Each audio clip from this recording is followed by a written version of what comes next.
karena kegiatan yang bertabrakan. Tapi ternyata hari ini tetap harus dilakukan. Ini tentu perjuangan juga, karena beberapa pejabat yang ada di Kota Pekalongan ini, di dinas ini, ada juga yang ditugaskan di Jogja. Jadi persis kemarin sebenarnya saya itu juga ditugaskan di Jogja, tetapi tadi malam jam 12-an ini saya pulang karena penting sekali untuk bertemu dengan Bapak Ibu, di mana tadi acara ini sudah dibuka oleh Pak Toib berkaitan dengan musyawarah daerah dan juga lokakarya, sekaligus nanti ada materi lokakaryanya dan itu akan saya sampaikan. Bapak Ibu yang saya hormati, pertemuan pada pagi hari ini kita membahas musda Perhutani. Ada dua kata kunci yang perlu kita pahami. 3, musda, Perhutani, dan profesionalisme penuh. Itu kata kunci pertemuan pada hari ini. Kalau kita berbicara masalah musda, musda itu berarti atau singkatan dari musyawarah daerah. Apa itu? Tentu musda ini adalah memusyawarahkan segala sesuatu yang mungkin telah berlangsung selama 5 tahun dalam kepemimpinan Pak Sugeng selaku Ketua DPD Perhutani. Hari ini dilakukan musyawarah. Dalam kurun 5 tahun itu tentu ada silang pendapat, ada miskomunikasi, ada salah urus, dan ada hal-hal yang mungkin semuanya itu tidak mengenakan. Oleh karena itu pada hari ini masa jabatan dalam kurun 5 tahun dimusyawarahkan, diluruskan. Kalau kita berbicara masalah meluruskan musyawarah daerah, ini adalah bagian dari upaya-upaya dari Perhutani.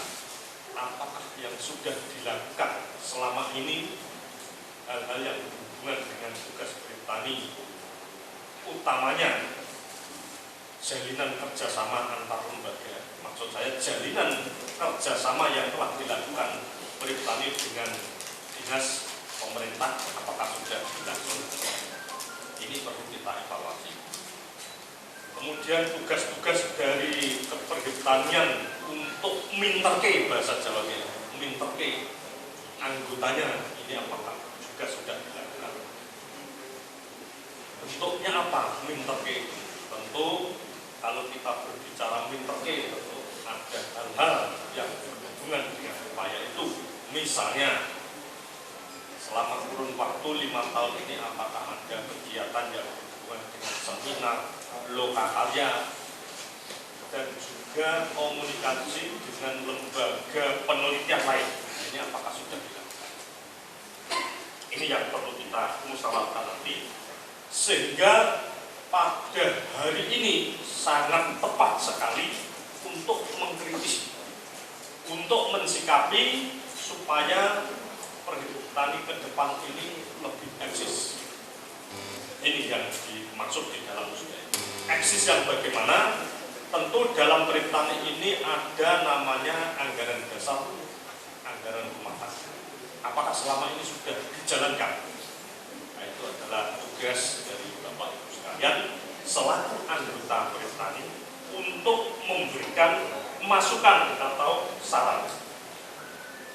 Nah, oleh karena itu lebih jauh lagi program-program yang dibangun ini juga harus jelas dan terukur bisa dilakukan. Ini adalah kata kunci dari musda itu. Nah, kemudian kalau kita berbicara musda Perhutani, kata kunci Perhutani, Perhutani itu adalah singkatan Perhimpunan Penyuluh Pertanian Indonesia. Tadi sudah disinggung oleh Pak Toib bahwa kita sudah berada atau bernaung pada sebuah organisasi legal formal.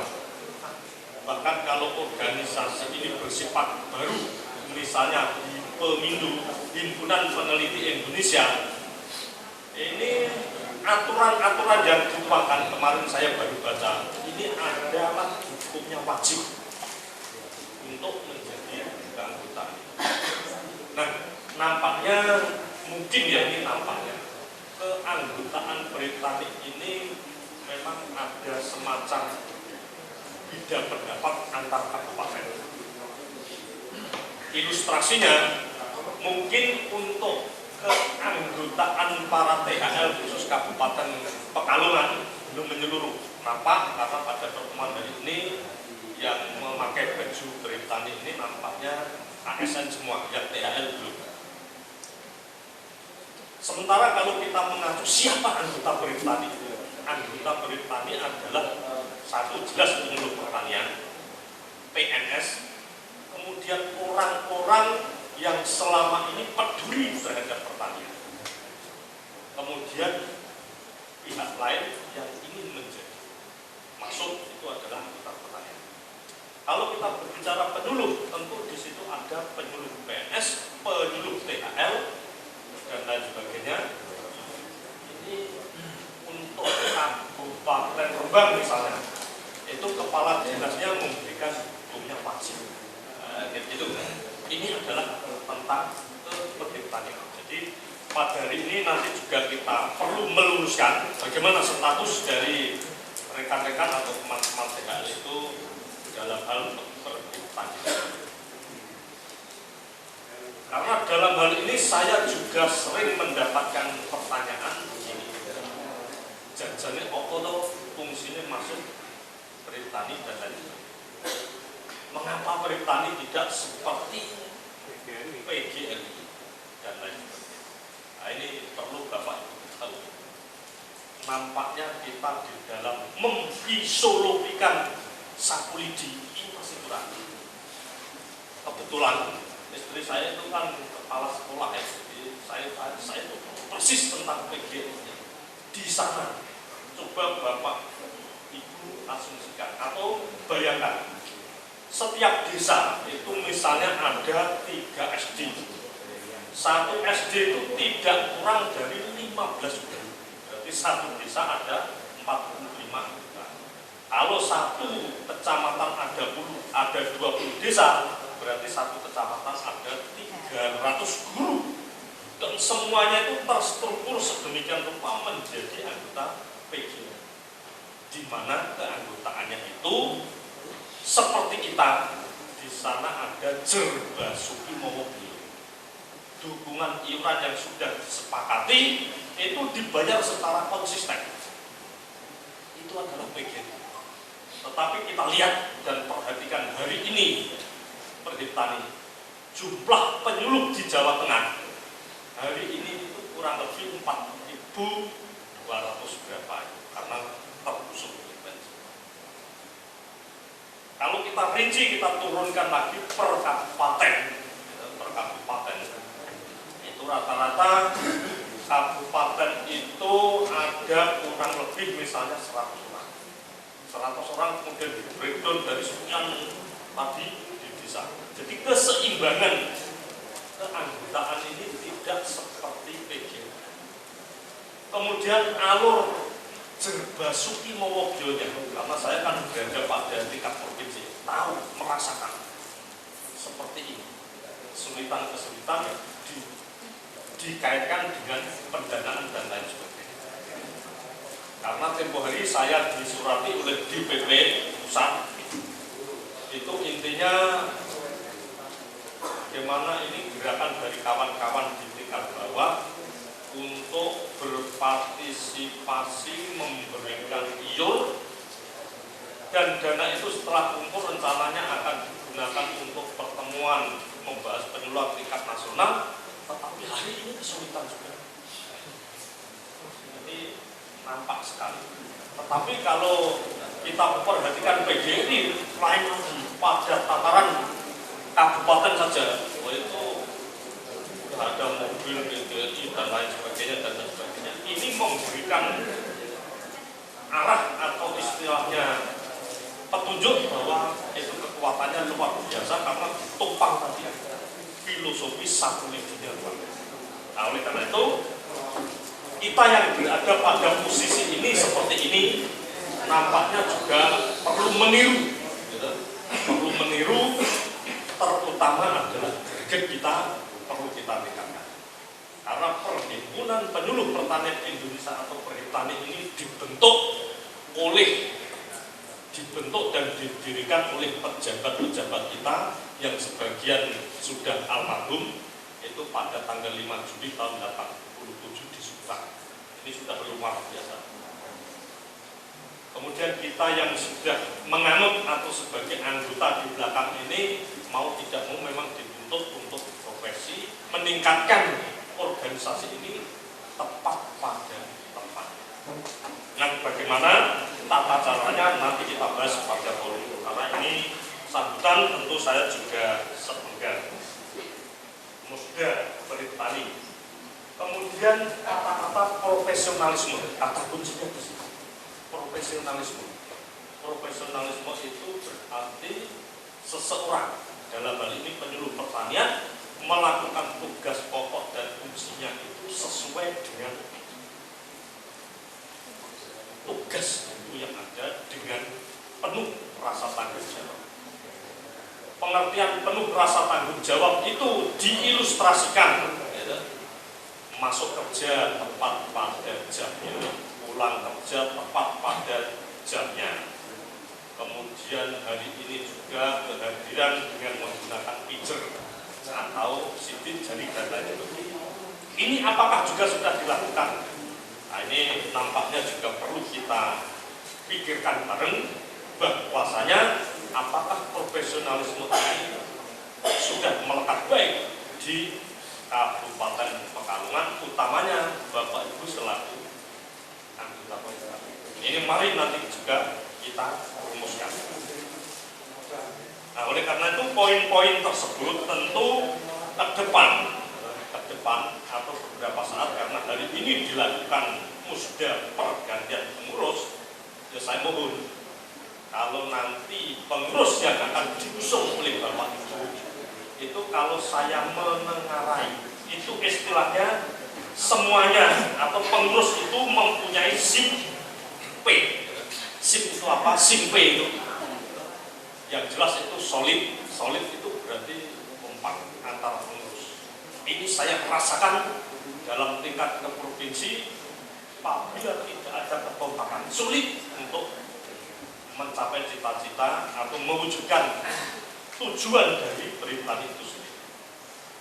Kemudian independen itu artinya netral, bahwa organisasi kita itu netral supaya apa yang menjadi pemikiran-pemikiran kita itu tidak ditumpangi oleh kelompok tertentu. Sebagaimana tadi juga sudah disampaikan oleh Pak Toib bahwa memang jujur aja itu tanda bukti perjuangan Perhitani yang selama ini kerjakan. Itu saya tuangkan di atas bukti, di mana permohonan itu ada beberapa poin. Satu diantaranya adalah mengangkat seluruh THL tanpa pandang bulu. Kemudian yang kedua meningkatkan BOP, nilai BOP, dan seterusnya ada 10 poin. Kalau berkaitan dengan mengangkat seluruh THL dan lain sebagainya, hari ini diwujudkan. Dan perjuangan permohonan yang berhubungan hitam di atas putih itu juga tidak main-main. Karena tempo hari ya sudah beberapa bulan sebelum ada uji P3K itu saya juga didatangi oleh pejabat dari pusat. Nah, intinya ini perlu saya sampaikan pada forum ini, bahwa apakah betul selaku Ketua DPW Pak Warsono menyampaikan usulan-usulan dari Kementerian Pertanian. Betul, saya tanggung jawab. Karena di situ ada poin yang menyatakan bahwa BOP 320 itu bagaimana kalau diubah menjadi angka 1.500.000. Nah, angka 320 itu Bapak Ibu perlu pelajaran ketahui bahwa itu ada usul juga dari para rekan-rekan. Ketika itu ada pejabat pusat evaluator dari Kementan di daerah Jawa Timur ketemu penyuluh, ditanya, Mas, kamu kalau sehari ini operasional sebagai penyuluh habis berapa? dijawab latah habis 20.000 beli bensin sama jajan di pinggir jalan. Nah, itu kita kan diperhitungkan 1 bulan kerjanya 16 hari kali 20, maka jadilah angka BUP 300. Itu ceritanya. Tetapi dalam konteks reformasi pembaruan ini saya pikir kalau perjalanan pendek kategori bagi seorang penyuluh itu kategori perjalanan pendek kan angkanya 100 sampai 160 lah. Tetapi ini saya buat minimalis 50.000. Dan saya berasumsi bahwa tugas penyuluh itu tidak panjang waktu. Artinya bisa minggu, Senin, Selasa, Rabu dan seterusnya, bisa malam, bisa siang. Itu ilustrasi saya. Kemudian per hari itu kalau 50.000 saya pikir habis karena beli bensin dan jajan di pinggir jalan kali 30 hari. Nah itu saya sampaikan di kementerian dan itu bisa dimengerti karena angkanya minimalis. Tapi taruhlah kalau kerjanya penyuluh itu hanya diakui 15 hari, kalau dikalikan perjalanan pendek yang 100.000 tetap juga menjadi 1.500.000. Itu pikiran saya. Nah, maka saat itu ditanya apakah betul kondisi ini, diadakan evaluasi ke beberapa titik. Nah, untuk itu mohon kiranya kalau memang ada evaluasi seperti itu, panjenengan juga harus mendukung dan memang kenyataan seperti itu. Kalau nanti misalnya itu surat ada bukti panjenengan kopi, silahkan. Saya juga sudah hanya dapat kopian, nah sudah banyak diminta apakah betul Pak Marjono menyampaikan ini dan itu dengan didukung oleh seluruh ketua DPD Kabupaten Kota se-Jawa Tengah. Ini. Tapi oke, itu adalah sebuah perjuangan karena bagaimanapun juga kita tidak munafik, kita bisa olah itu tanpa didukung oleh money atau uang, tentu tidak akan bisa berjalan. Ini harus kita. Tadi berbicara masalah independen ya, berarti netral, P. M itu berarti mentalitasnya kuat. Di teror apapun penyuluh tidak boleh stres, biasa, tenang dan lain sebagainya dan seterusnya. Karena bagi seorang penyuluh yang bermentalitas kuat, panjenengan ingin menjadi pejabat apapun bisa. Karena contoh-contoh di Jawa Tengah itu sudah luar biasa. Kalau ingin menjatuhkan pilihan menjadi pejabat struktural di dalam ruangan ini juga ada Pak Taud, ini dulu awalnya juga penyuluh, sekarang menjabat struktural. Baru-baru aja di Klaten, ini Bu Yanti mau awalnya penyuluh juga kepala dinas. Di Sragen ini Mas Jezeri teman saya sekolah dan juga waktu itu penyuluh di wilayah binaan Gibin juga menjadi kepala dinas Pertahanan Pangan Sragen. Pak Wikanto Kabin, Dura juga Kabin, Mas itu yang ya. Kemudian Cilacap Pak Susila juga kepala dinas, awalnya juga penyuluh. Jadi intinya kalau kita berbicara profesionalisme, sepanjang kita sungguh-sungguh, apapun yang pada pilih bisa. Kemudian selaku pengurus Perhiptani, baru saja Pak Isranur menjadi gubernur Kalimantan Timur. Nah, oleh karena itu saya minta profesionalisme ini panjenengan jangan ragu, harus mempunyai mentalitas yang kuat. Karena berakhiran dengan si PP berarti profesionalisme tadi, melakukan tugas dengan baik dan tidak pernah ragu. Itu harapan saya dalam musda. Karena ini sambutan saya batasi, nanti kita akan ungkap dalam lokakarya ini peran Perhiptani dalam mendukung profesionalisme penyuluh itu yang bagaimana. Nanti waktu kita habiskan, beri waktu berapapun saya terima, karena hari ini saya niati untuk berjuang bersama-sama dengan panjenengan untuk bertemu. Yang tadi sudah saya sampaikan bahwa saya jauh-jauh royo-royo dari Jogja, Ungaran sampai sini. Saya jujur aja kurang tidur dan lain sebagainya. Ini demi kita bersama dalam rangka pertemuan Perhiptani di Kabupaten Pekalongan. Demikian kiranya sambutan yang saya sampaikan, dan ada kurang lebihnya saya mohon maaf, dan nanti kita sambung pada session berikutnya. Sekian, terima kasih. Bila itu Wassalamualaikum warahmatullahi wabarakatuh.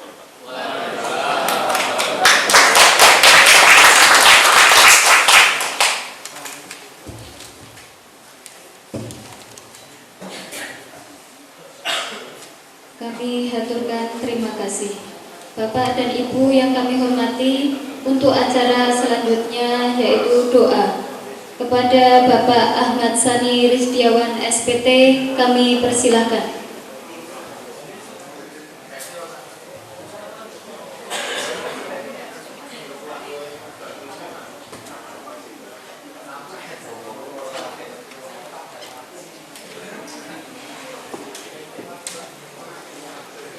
Assalamualaikum warahmatullahi wabarakatuh.